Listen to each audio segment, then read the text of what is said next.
और नमस्कार दोस्तों, मैं आप सभी का स्वागत करता हूं आपके अपने चैनल तैयारी अपने ड्रीम की। जैसा कि हम सभी जानते हैं कि वो सभी इंडिविजुअल्स जो कि आगे बढ़ना चाहते हैं अपनी लाइफ में, अपना कैरियर बनाना चाहते हैं, वो एक ड्रीम रखते हैं। किसी का ड्रीम हो आईएएस में जाने का, कोई एसएससी क्रैक करना चाहता है, कोई आर्मी डिफेंस में जाना चाहता है, कोई सेंट्रल गवर्नमेंट में, कोई स्टेट गवर्नमेंट में जाना चाहता है। उन सभी की तैयारी हमें पहले से ही करनी पड़ती है, डे वन से करनी होती है। तो इस आपके यूट्यूब चैनल में मैं और आप दोनों मिलकर उसी पूरा करने के तैयारी को पूरा करने के भरपूर कोशिश करेंगे।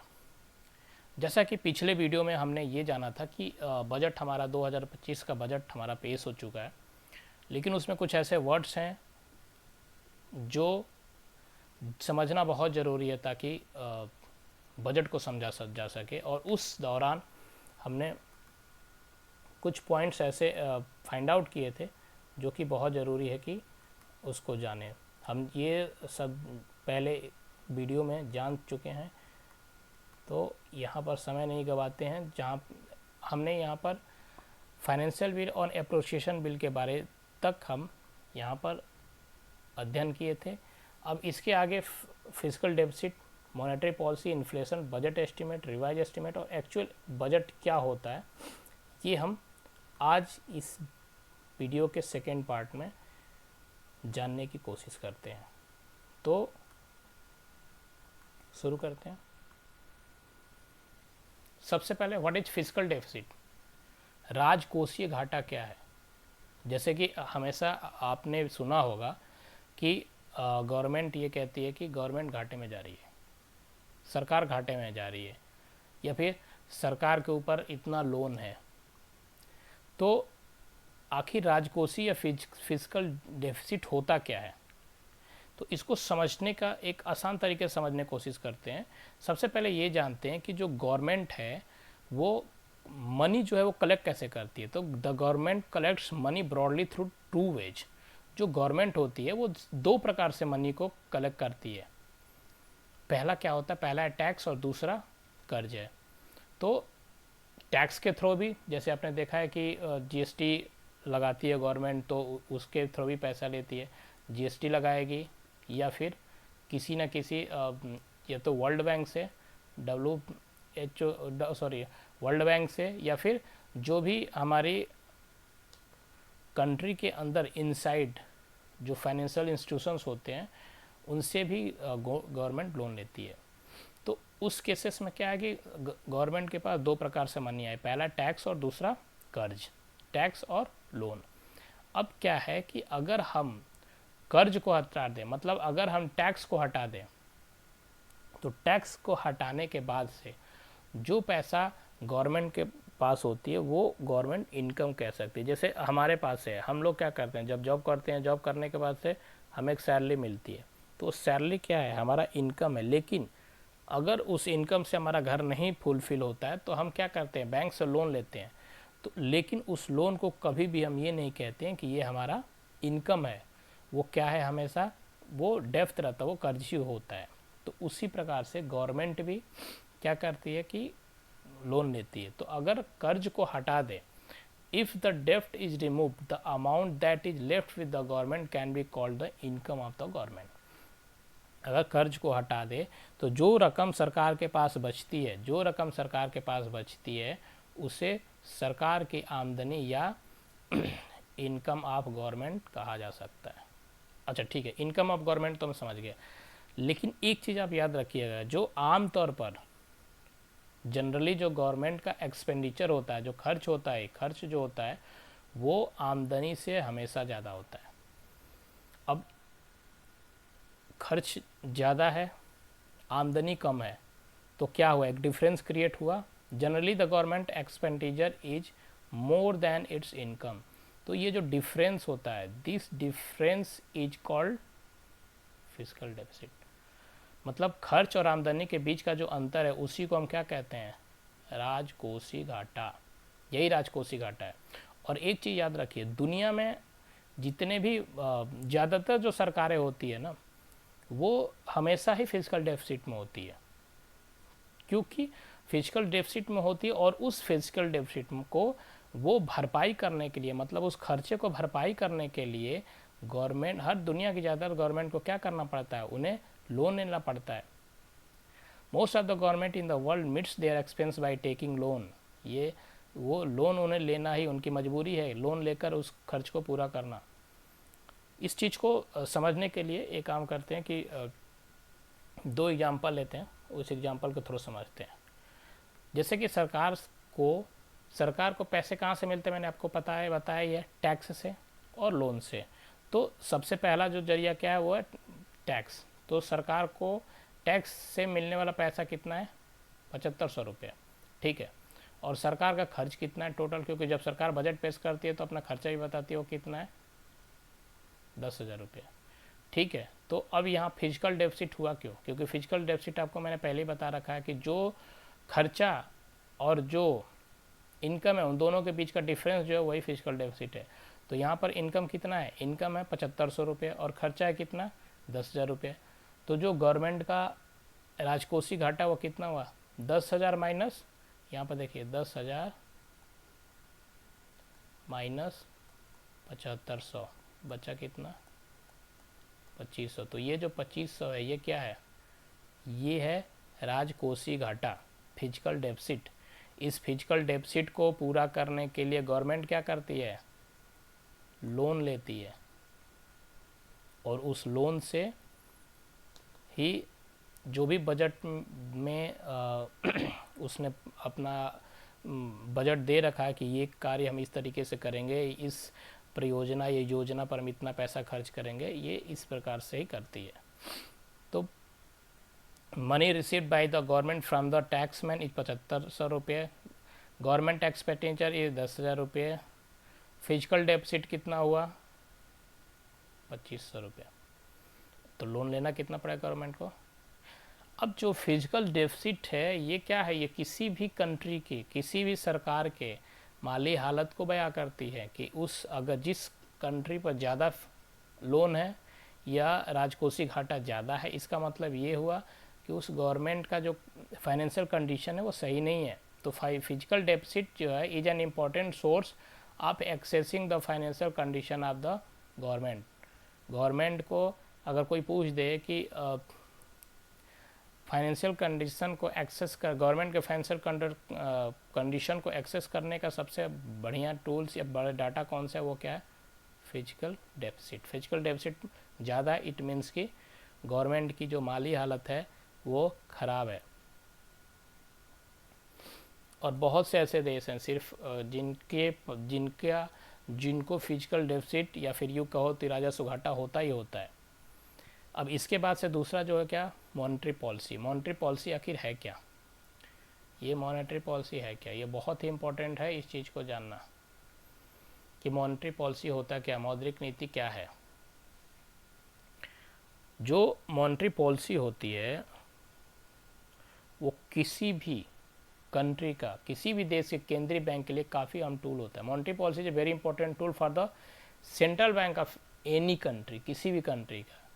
इसके जरिए ही, अच्छा ये मॉनेटरी पॉलिसी के थ्रू होता क्या है, इसके जरिए उस देश के फाइनेंशियल सिस्टम में मनी फ्लो को कंट्रोल किया जाता है। बेसिकली मॉनेटरी फ्लो जो है वो इसके लिए बना है, मनी फ्लो को कंट्रोल करने के लिए।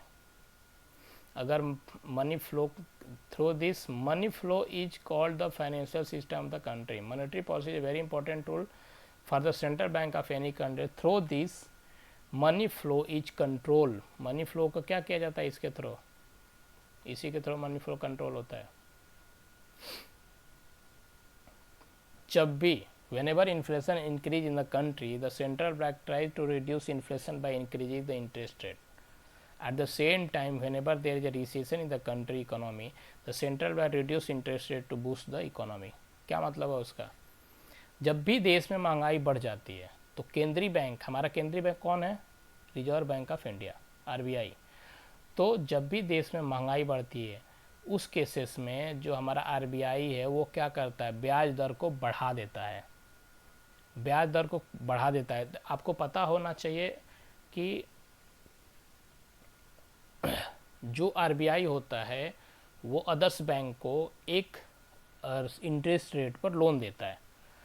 अब आरबीआई जो है वो जिस इंटरेस्ट रेट पर अदर्स बैंक को लोन देता है, अगर वो सस्ता है तो दूसरे बैंक भी सस्ते इंटरेस्ट रेट पर पैसा देंगे, मार्केट में लोन देंगे।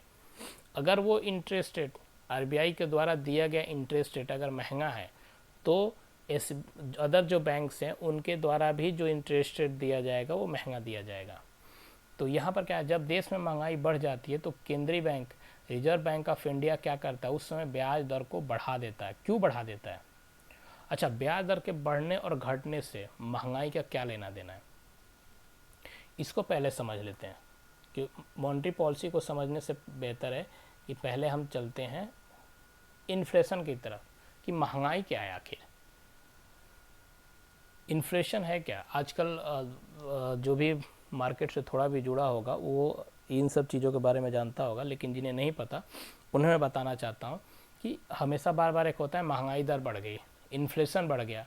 तो बेसिकली महंगाई दर और इन्फ्लेशन है क्या?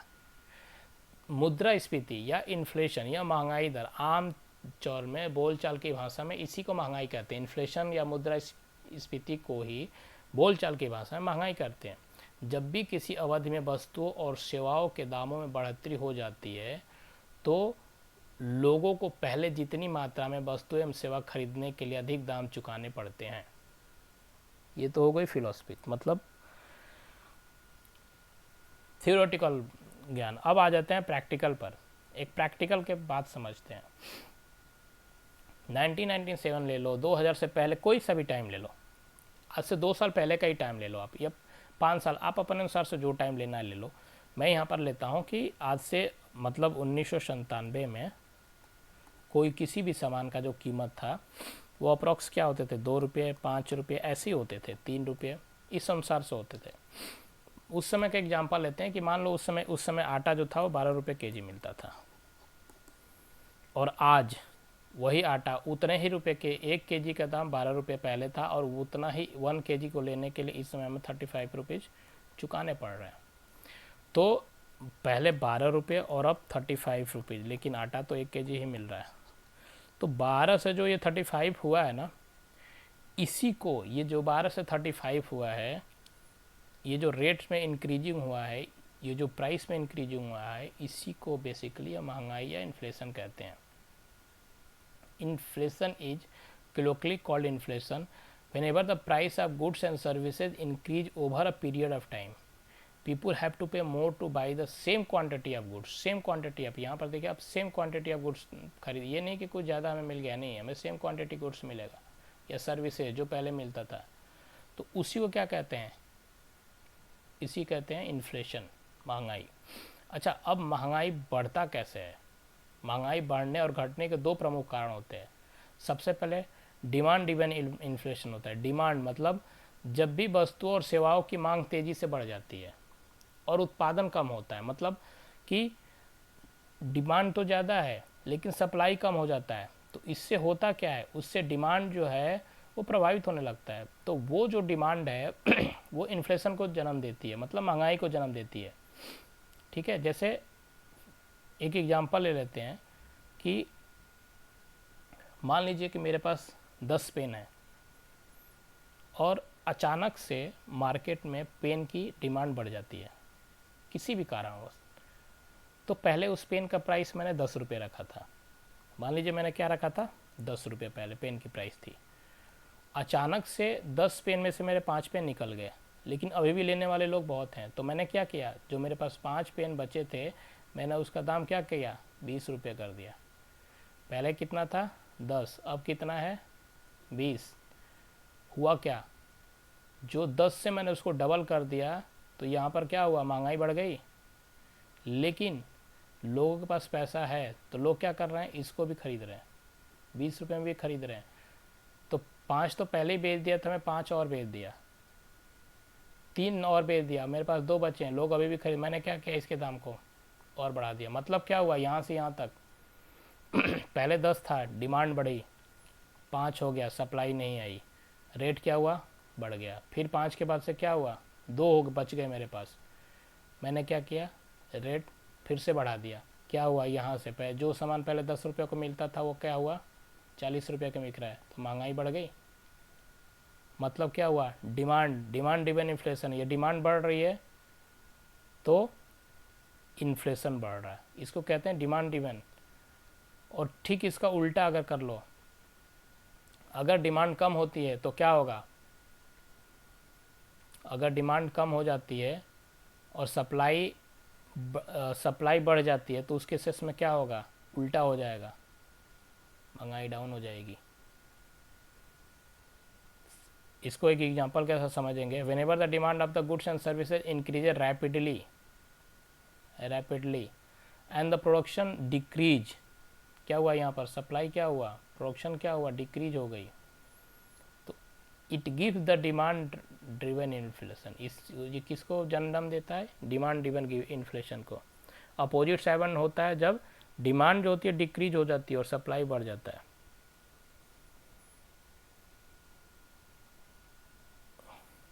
जैसे कोरोना में हुआ था, कोरोना में क्या होता, सबको अपने घर भागना था, एग्जाम्पल ले लेते हैं, सबको अपने घर भागना था, किसी को इनोवा चाहिए, किसी को एडिका चाहिए, किसी को कोई सोच रहा था वैगनार मिल जाए मैं तो उसी से निकल जाऊं। तो उस केसेस में क्या होता था, उस केसेस में क्या हुआ था, 100 किलोमीटर जाने के लिए जो गाड़ी, जो ये एटिगा या आपका इनोवा 20 रुपये पर केजी के अनुसार से, पर किलोमीटर के अनुसार से चार्ज करते थे, उन्होंने क्या किया, ये 20 के बदले 40 कर दिया था। क्यों, क्योंकि डिमांड बढ़ गई थी और उस समय गाड़ियाँ थी नहीं मार्केट में। तो इस कारण से ये है डिमांड ड्रिवन इन्फ्लेशन, इस कारण से महंगाई यहाँ पर बढ़ गई। जब भी डिमांड बढ़ेगा महंगाई बढ़ेगी। तो महंगाई बढ़ने का सब पहला। अब दूसरा, यहाँ पर भी एक देखिए, वस्तु और सेवाओं की मांग जितनी कम होगी उतनी कीमत भी उतनी कम होगी, और जब मांग ज़्यादा होगी तो कीमत भी ज़्यादा होगी। एक और एग्जांपल लेते हैं, गर्मी में एसी, गर्मी में क्या होता है, एसी हो या कूलर हो, उस या गर्मियों में एसी या कूलर की डिमांड क्या होती है, बढ़ जाती है, तो क्या होता है, प्राइस भी बढ़ जाता है। लेकिन सर्दियों में उसी एसी की डिमांड क्या हो जाती है, कम हो जाती है, तो कीमत भी क्या होती है, कम हो जाती है। When the demand of AC increase in the summer, the price also increase.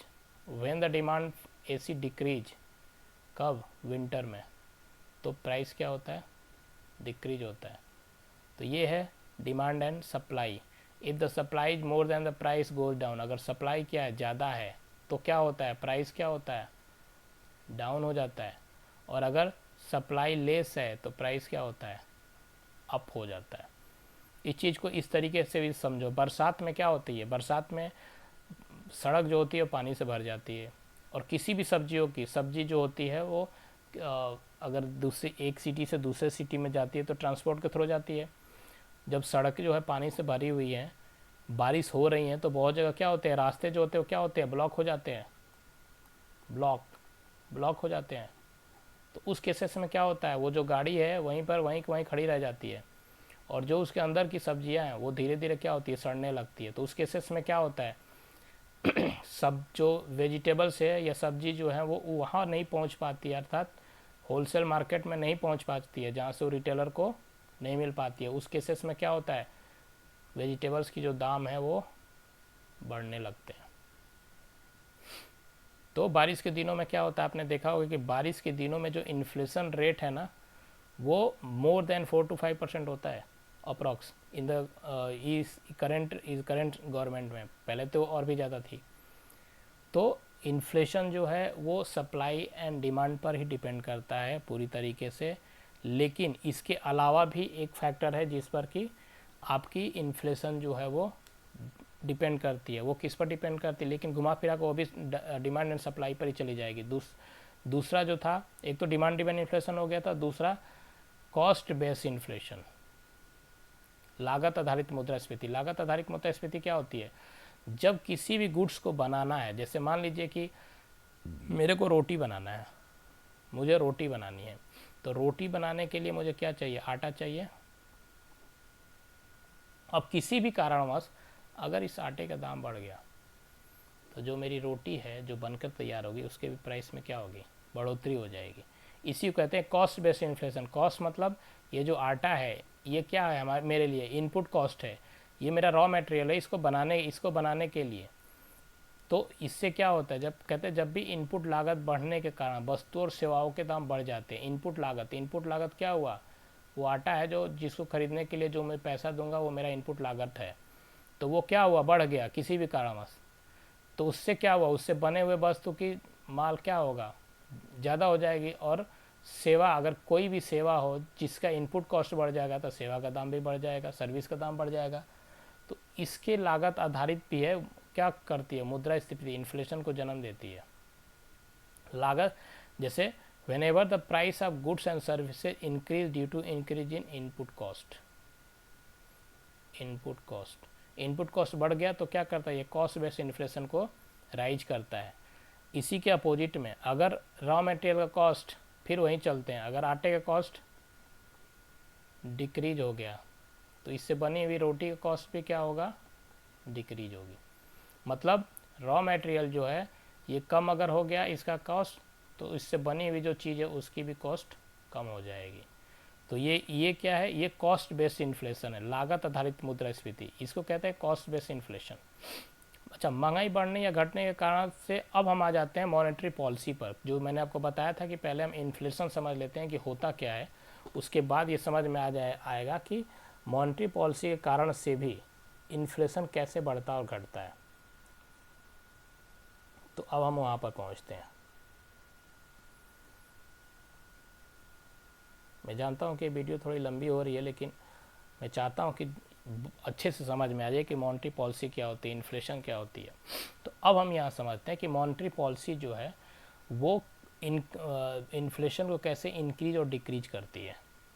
पहले हमने देख लिया डिमांड एंड सप्लाई, डिमांड और सप्लाई से भी इन्फ्लेशन कम और ज़्यादा होते हैं, demand based inflation and cost based inflation. अब हम ये देखते हैं कि मॉनेटरी पॉलिसी जो है वो कैसे महंगाई को बढ़ाती या घटाती है।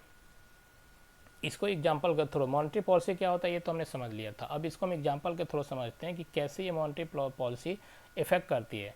लोग कहते हैं ना कि यार गवर्नमेंट एक बार में करोड़ों रुपए क्यों नहीं छाप देती है, छाप के सबको दे देती, करोड़ों रुपए छाप कर और सबके अकाउंट में दे दे, साला गरीबी ख़त्म हो जाएगी।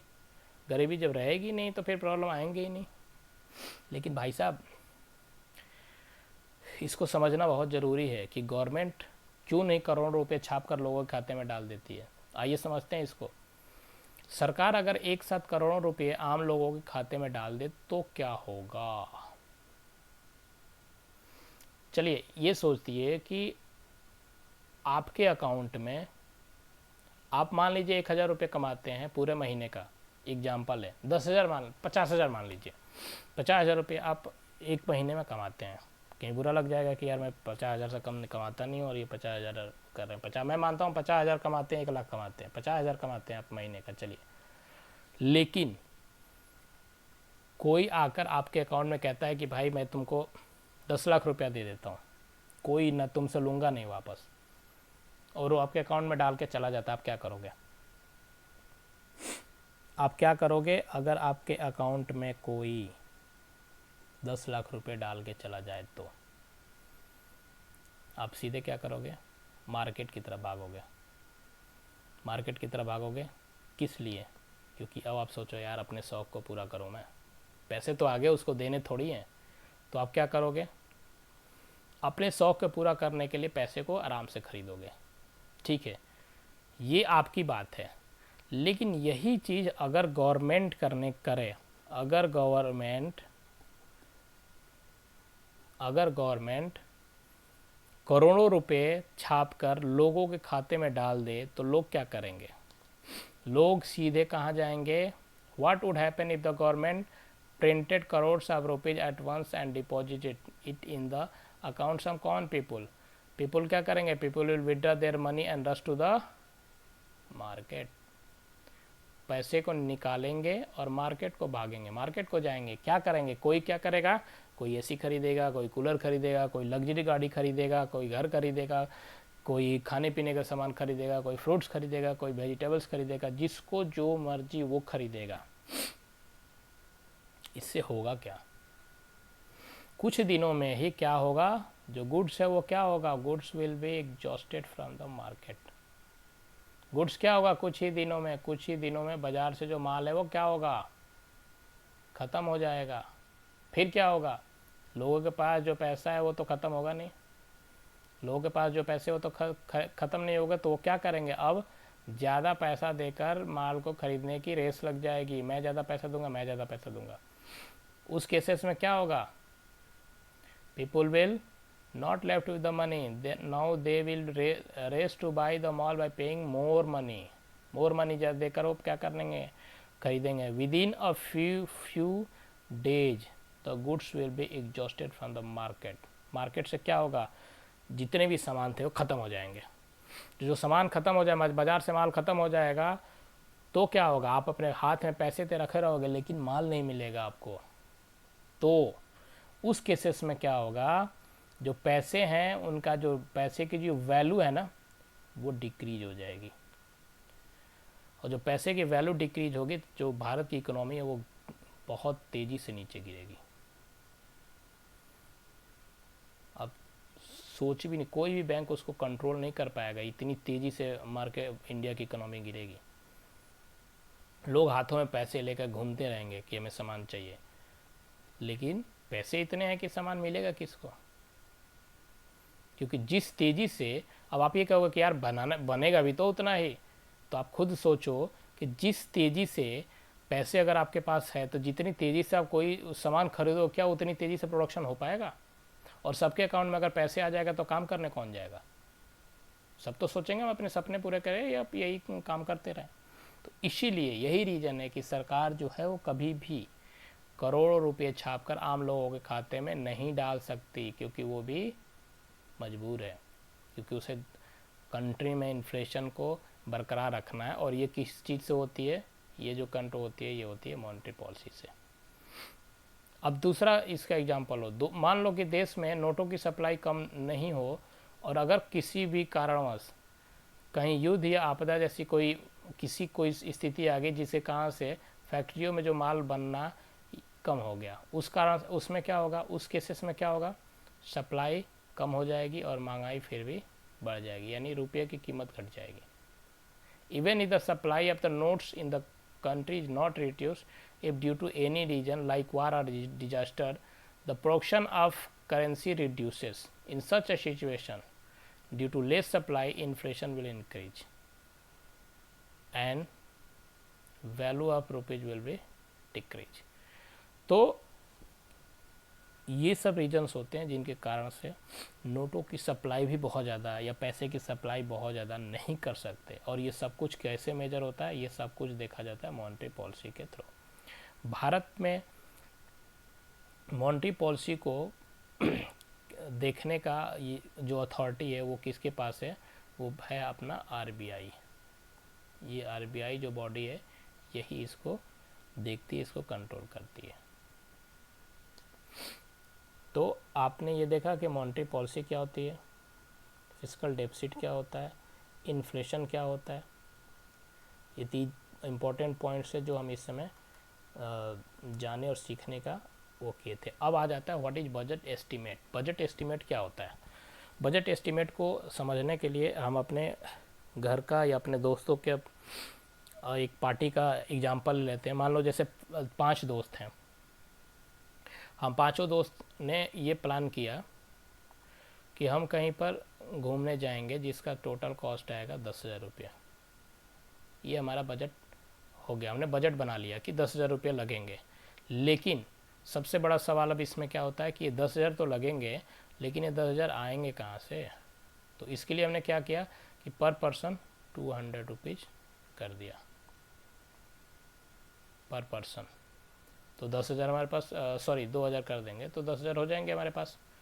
अब क्या है कि 10,000 आ तो गए, अब ये 10,000 खर्च किस पे करने हैं, कहाँ कहाँ जाना है? तो खाने पे, घूमने पर, गाड़ी के खर्चे, कुछ कपड़े भी खरीद लेंगे, एक थोड़ा सा और भी कुछ। तो मतलब एक हमने यहाँ पर बजट बना लिया कि यहाँ से खर्च करेंगे और यहाँ से ये आएंगे।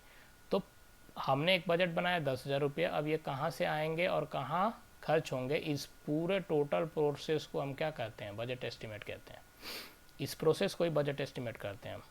मतलब अब इसको हम फाइनेंस से जोड़ देते हैं, फाइनेंशियल से। नए फाइनेंशियल ईयर में, जैसे न्यू फाइनेंशियल ईयर हमारा स्टार्ट हो रहा है 25-26, इस 25-26 में गवर्नमेंट को पैसा कहाँ से आएगा और वो पैसा जो आएगा वो गवर्नमेंट खर्च कहाँ करेगी। इस टोटल प्लानिंग को कहते हैं बजट एस्टिमेट।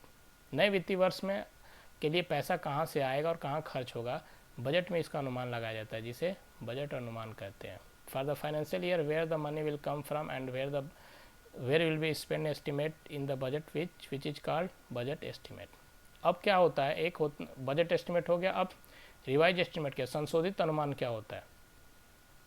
संशोधित अनुमान ये होता है कि मान लो जैसे कि उसी दोस्त की कहानी हम लेते हैं, जो 10,000 रुपये हमने दोस्तों ने कलेक्ट किया कि 10,000 रुपये में हम अपना सारा काम कर लेंगे, खर्च कलेक्ट भी करेंगे, खर्चे भी करेंगे, लेकिन किसी भी कारणवश 10,000 के बदले इनको लग गए 11,000 रुपये। तो 11,000 के खर्चे तो हमें पता चल गया, लेकिन कलेक्टेड तो 10,000 हुआ है। अब इस जो हमने ये प्लान किया था कि 2,000 रुपये पर पर्सन हम लेंगे, इसको हमें क्या करना पड़ रहा है, अब हमें इसे चेंज करके यहाँ पर इसको 2,200 रुपये करने पड़ रहे हैं। अच्छा, अब हम 2,200 रुपये लेंगे। तो जो ये चेंजेज हुआ है, ये जो बजट में चेंज हम कर रहे हैं, इसी को कहते हैं रिवाइज एस्टिमेट। हम क्या कर रहे हैं, अपने एस्टिमेट को रिवाइज कर दे रहे हैं। अब ये भी हो गया। अब क्या है, ये एक्चुअल बजट क्या है। हमने एक बजट किया था 10,000 रुपये का, लगा कितना, 11,000। तो ठीक उसी प्रकार से बजट जब पेश होता है तो उसमें ये सारी चीज़ें होती है कि एक फ्यूचर के लिए बजट एस्टिमेट रखा जाता है। रिवाइज एस्टिमेट क्या है कि अगर हमने बजट को एक बजट अपना बना लिया और बीच में किसी भी बीच में 6 महीने बाद हमें ये देखना पड़ा कि 6 महीने बाद जाकर गवर्नमेंट ये देखती है कि इस बजट के अनुसार से ये सारे जो कार्य हम करने थे वो नहीं हो पा रहे, तो हम उस बजट को क्या करते हैं, रिवाइज करते हैं। और अब मान लीजिए कि हम आज बजट पेश करते हैं और आज से 1 साल बाद फिर जाकर जब नया टाइम आएगा फाइनेंशियल बजट के लिए, उस समय हम ये देखेंगे कि हमने तो 10,000 रुपये सेलेक्ट किया था अपने काम को करने के लिए, लेकिन एक्चुअल में लगा कितना, हो सकता है कि 10,000 के बदले 12,000 रुपये लग गए हैं।